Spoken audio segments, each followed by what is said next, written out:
we say Sat as consciousness and Chit as existence? No. Sat. Actually, Sat means existence. Sat means Sat is Satya. Satya. Right? Sat comes from the word from Satya. Satya is truth. What is truth? Which does not change with the time. So Sat is existence. Chit means awareness or consciousness. Awareness. Okay. So it's other way around. Okay. Right? Ananda means bliss. Okay. Yeah. Now, these are not three different entities. Sat, Chit, and Ananda is one reality. Okay. Right? Sat, Chit, Ananda points to a reality which is nameless. Points to reality. Okay, yeah. Existence, see, this exists. This is called existence, right? Apple exists. The banana exists. Correct? Existence is always called is. The banana is. Apple is. Correct? Now, the problem with this existence is this existence is limited. If the banana form goes, the form changes. But the isness of banana, existence of banana is not dependent on the form.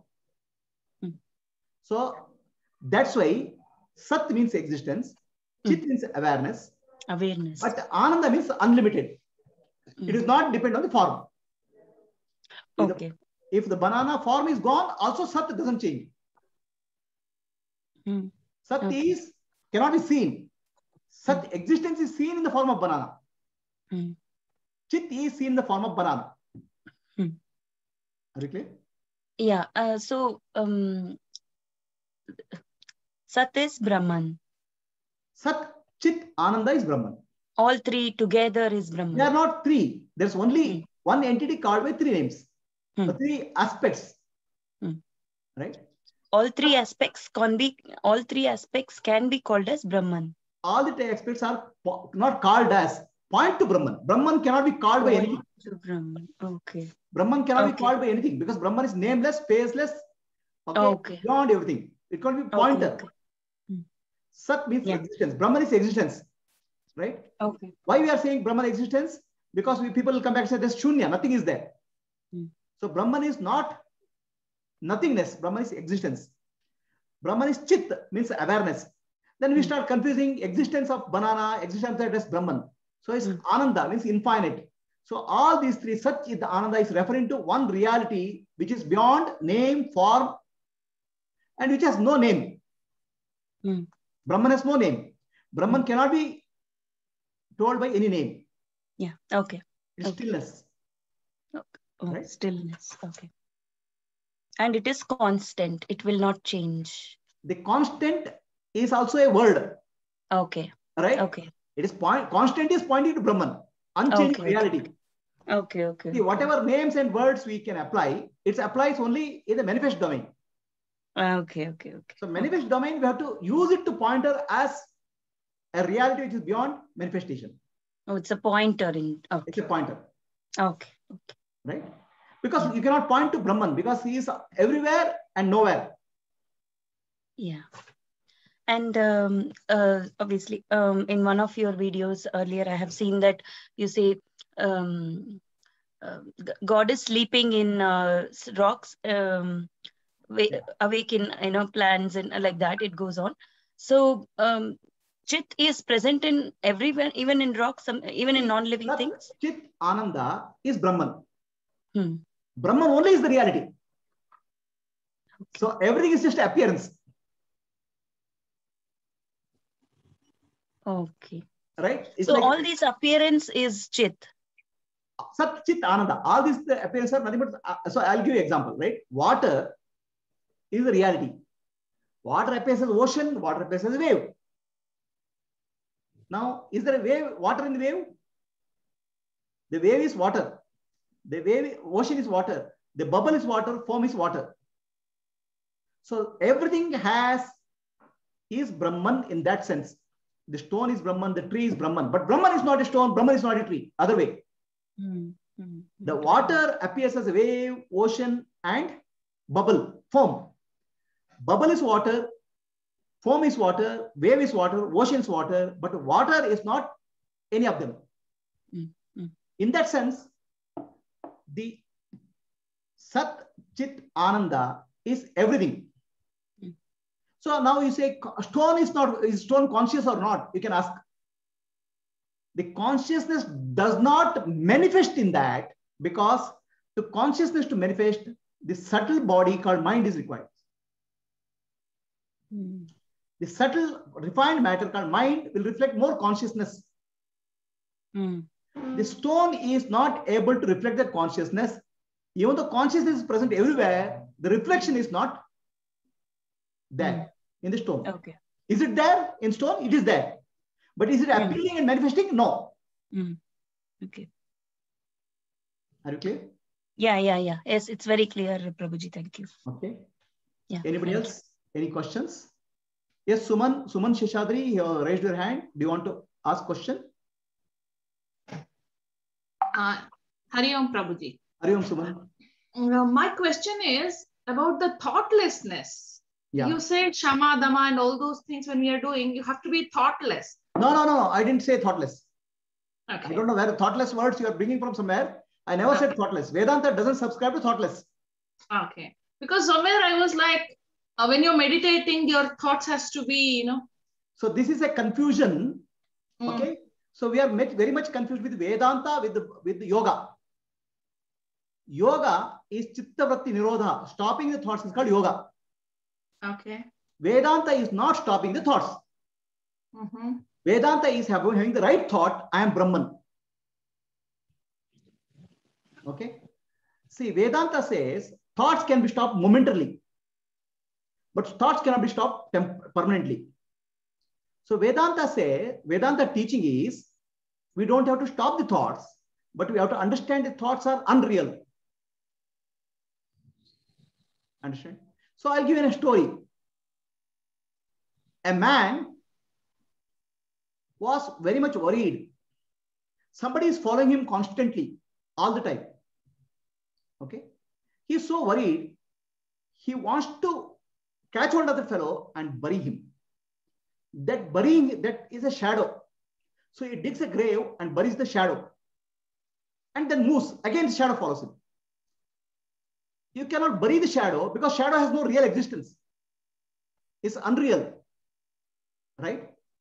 So Vedanta teaching is, understand thoughts are unreal. Don't have to remove the thoughts. Yoga says, stop the thoughts. See, there is a stopping the thought and removal of the thought, unreality of thought is difference there. Stopping the thought is called manolaya. Manolaya means mind can be made temporarily silent.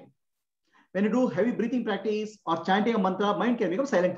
Even deep sleep, mind becomes silent. Okay. Vedanta teaching is not about thoughtlessness. Vedanta teaching is understanding thoughts are unreal. So once you understand the shadow is not real, you are not bothered about shadow. Right? Then what will happen? Thoughts will reduce. So Vedanta does not force you to reduce the thoughts. It helps you to understand the thoughts are unreal, and that itself. And mainly one thought which is unreal, it's called I thought. When I use the I thought, it refers to body, it refers to mind, or it refers to intellect. Correct? So now when you say I thought, body, which body you are referring? The body which you have yesterday is not today's body. Body you have half an hour back is not now body. The body is constantly changing. But you still think that I thought is body. So the mind is also constantly changing. Yesterday what mind you have is not there today. Intellect is also not changing. Intellect is also changing. So when you use the I thought, we are confusingly using with the body, mind, and intellect. The real I thought is not changing. So for example, you say, I was born 30 years back. I grew up here. I am living in this country. So now there's a mixture of changing and unchanging. The changing is the body, mind, and intellect. Unchanging is the place. Okay? And place are changing. Place, body, mind, intellect, changing. Unchanging is reality. So now you are always referring to unchanging because you are not changed. I was there, I am here, I am going there. That unchanging reality, which doesn't change with the body, mind, intellect, is called Atma. But we confuse the Atma with the body. start saying, I'm the body. Anything happens to the body, oh, I'm suffering. Okay, this confusion has to be removed by clearly understanding what is changing, what is unchanging. That's called Atma Anatma Viveka. So Vedanta focuses on Viveka, not stopping the thoughts. But yoga helps you to stop these thoughts. Yoga is also required. Momentarily you can stop the thoughts and experience peace. But permanent solution is Vedanta. Okay. Yoga gives you then first in aid. meditation, what should we do then? Should we let the thoughts just flow and you should just observe your thoughts, how they're working? Or? See, this concept of observing the thoughts is false. Okay, so next week I'm conducting a series of classes called Purna Yoga, and today also I'll get a small meditation session. So in meditation, what you have to do, you have to give mind, your attention should be focused on something. Otherwise, mind will drift here and there. It can be a mantra, or it can be a breath, or it can be a body, which is unchanging. Okay. Observe the thoughts is not possible because thoughts come, appear, and disappear. So when you give the attention to the mind, attention of mind to the body, mind, body, or breath, which is the permanent present reality, so you have something to focus on. So when thoughts come, you can ignore it. So in meditation, our attention should be on the energy, not on the thoughts. So for example, let me just give you an example, right? Just take your attention to your hand, just take your attention to, let's say, hand, right hand. So when you do that, immediately your mind has something to focus on. Now no thoughts are there.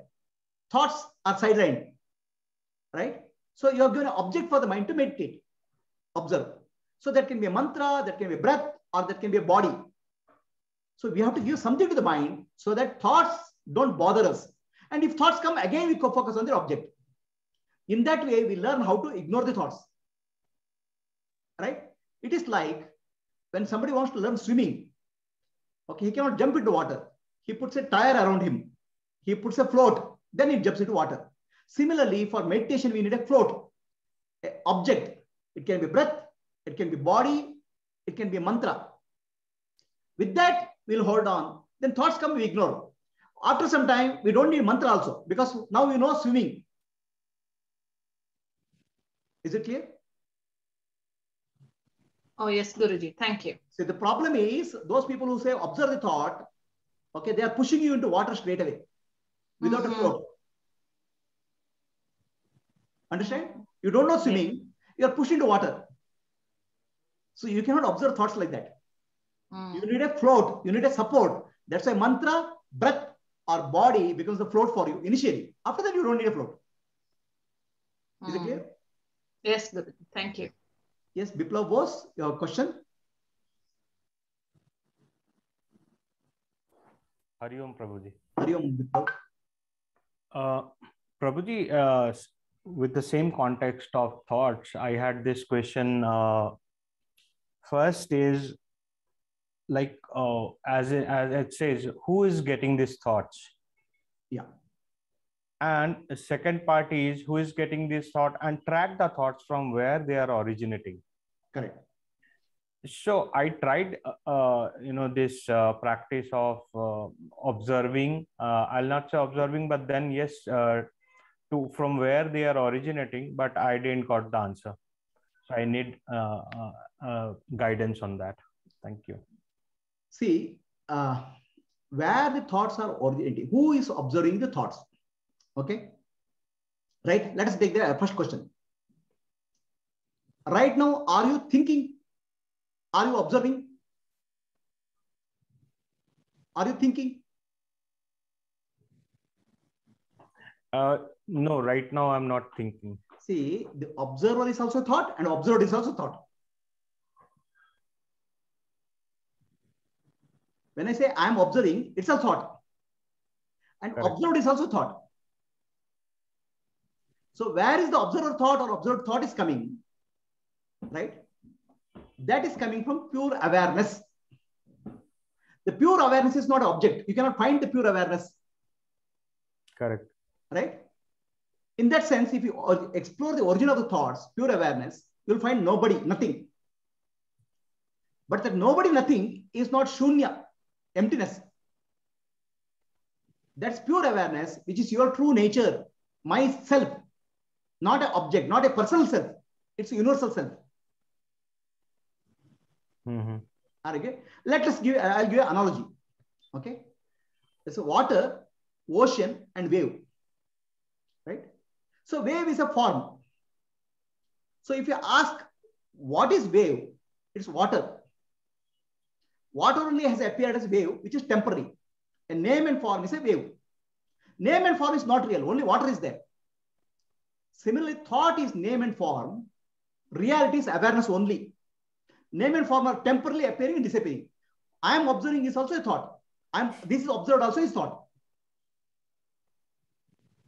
Does that answer your question? Ji, Prabhuji. Okay. Anybody else? Any questions? Prabhuji? Yes. Who is speaking? Namit. Yes, Namit. Prabhuji,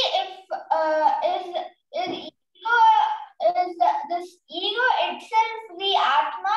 Is it the confused state of Atma? Ego, see, everything is Atma. Okay? For example, there's nothing with each other than Atma, right? Yeah. For example, water appears as a wave, ocean, bubble, and foam. Let's say 5 different forms of water appears. Okay. Correct? What is form? No. Foam means the soap when you use the foam, no? Yeah. Right? So water appears in different forms. Correct? Yeah. So now I'll ask you a question. Is wave water? Yeah, wave is water. It's just a different form. It's a foam water? Yeah. Is bubble water? Yeah. Is water wave? No. Is water foam? No. Is water bubble? No. Right? So similarly, everything in the world is Atma. The sun is Atma, the moon is Atma, mountain is Atma, river is Atma. Okay. But Atma is not sun, Atma is not mountain, Atma is not river. The other way is not true. Okay, Prabhu. Right? Similarly, ego is Atma. Atma is not the ego. Okay. Are we clear? Yes, Prabhuji. Prabhuji, then why do we call all the things as worldly things, Prabhuji? We can call them as Atma only, right? It's a good question. That's why in Vedanta or any study, spiritual study, first you say Atma is none of this. Understand? You start with, because you think I am the body, I am limited, like that. Okay. First, your concept of I has to be removed. You are not the body, you are not the mind, you are not the intellect, right? You say Nanu, Nanembudu, Nanalla, Videha, Manabuddhi, Nanalla, Kachidanandatma, Shivananani, Shivoham, Shivoham, Shivoham. So you say Atma is nothing, right? It's like I'm not the body, I'm not the mind, I'm not the intellect, I'm pure consciousness. It's like saying water is not wave, water is not bubble, water is not foam, correct? So now you say bubble is water, foam is water, wave is water. After you understand who you really are, then you say everything in the world is Atma. Okay. Understand? First step is at least you have to understand who you are, no? Yeah. Otherwise you will confuse. So first you say what I am not, then recognize real I, then you say everything in the world is real I. So that's why first step is called Aham Brahmasmi, I am Brahman. The second step is Sarvam Khalida Brahma, everything in the world is Brahman. Are we clear? Okay. I'll give you another example for that. Okay? Example. Right? Somebody goes, there's Krishna statue. Somebody goes and sees a beautiful statue, right? A Krishna statue. Okay? A statue of Krishna. It's so beautiful. Now he thinks, oh, this is a beautiful statue. He doesn't understand what it is made up of. Then he will examine that. Oh, this is made up of brass. Then form is gone. Then brass is there. Right? When you examine the material, form is gone. Like that, when you examine who am I, the form is gone. Only awareness is there. So then he comes back. Then he says, oh, this Krishna, the Krishna statue made up of brass. Brass Krishna. Correct? You found out the substance and then you say, this is brass. Are we clear? Yes, Prabhuji. Similarly, we see the world first form. Right? So then we say, we examine the world, then you see, find consciousness. Then we say, everything in the world is consciousness. Okay, Prabhu. Aham Brahmasmi first, then Sarvam Khalidam Brahma. First, Neti, Neti, Neti, to find out who you are. Then you understand everything is you. See what will happen if you say just I am, nothing is Brahman, then you have a duality. I am there, something is not there. Something is not Brahman. Ultimately, we have to go to non-duality. Everything is Brahman. Aham Brahmasmi, Sarvam Khalidam Brahma. Okay, Prabhu. Right? Prabhuji, what is Neti Neti? Neti is not this. I'm not the body. I'm not the mind. I'm not. Okay, Prabhu. Are you clear? Yes, Prabhuji. Yes, Sharda. Thank you, Prabhuji. Hari Om, Guruji. Hari Om, who is speaking? Yeah, Sharda here, Guruji. Hi, Sharda. Go ahead. Guruji, I want a clarity on reflected consciousness. Okay. And how it is reflected in mind, body, and intellect.